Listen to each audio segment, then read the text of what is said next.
Hey guys, and welcome back. Lane here, and we are talking about a show called This Monster Wants to Eat Me.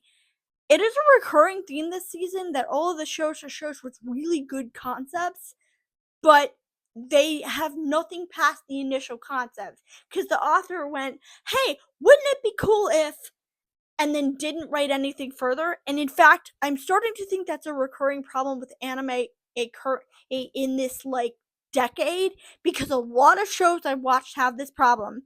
In this show's case, This Monster Wants to Eat Me, the premise is, hey, wouldn't it be cool if the main character was depressed and a mermaid came and rescued her? But by rescue, they mean, she wants to eat the main character, and she decides to make the main character edible. Basically, I have a strong feeling this is a sex euphemism. I can't exactly tell where the euphemism is, but I really think this is a sex metaphor. Um, but otherwise, it's a really interesting concept, especially when you consider that the the mermaid has to fight other yokai who want to eat the main character, and we've kind of seen this concept before in other shows.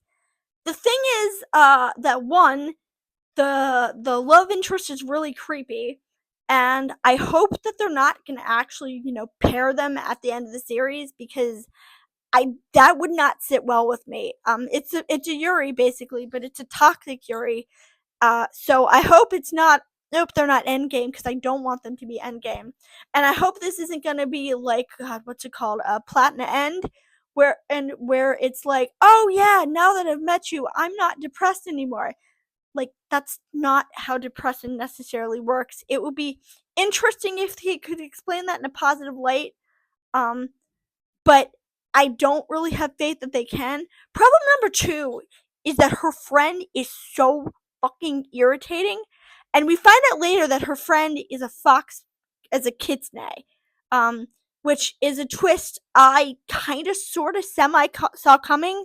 Like, I knew that something was up with her friend, because her friend was always there, especially considering for the last couple episodes we hadn't met any yokai, so I'm like, oh, something's gonna happen. But I didn't expect her to be a kitsune. I kind of expected her to be like a yokai hunter, or like just know that mermaid was a yokai and be like, if you hurt her, I will end you. I mean, she does that anyway. But other than that, the only other thing I really can talk about is the fact that I like that all of the main character's inner thoughts are bathed in this blue, like they look like they're underwater, which I think is really cool, because that's how depression basically is. When you're depressed, you kind of feel, uh or at least with some people, you feel sad, and like everything is underwater. For me, it's more like it's heavy and I don't want to do anything. Not even laziness, just like, oh, I don't want to do anything today. Basically, like lethargy. I can function, and it comes with the territory of ADHD and being neurodivergent. But other than that, again, this season has a problem of shows that are interesting in concept but don't work otherwise, because like, maybe it would have worked as a short. I don't know. I do like the art though.